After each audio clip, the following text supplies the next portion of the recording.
In today's video, we're going to fix a non-responsive Dish Network remote. Don't worry, most Dish remote problems can be solved in under a minute with a few simple checks.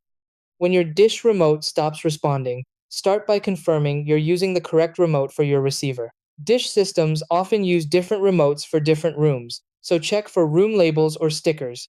Next, replace the batteries with fresh ones, making sure the positive and negative ends match the markings inside the battery compartment.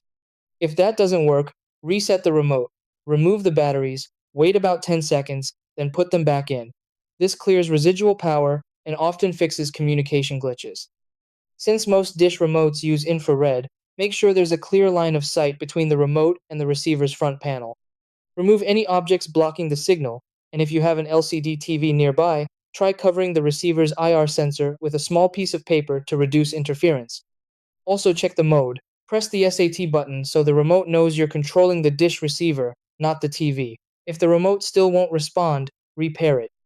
Open the system info screen on the receiver, press SAT on the remote, then press record to sync it. As a final step, power cycle the receiver by unplugging it for 10 to 30 seconds. If nothing works, contact Dish support or use a universal remote app as a backup.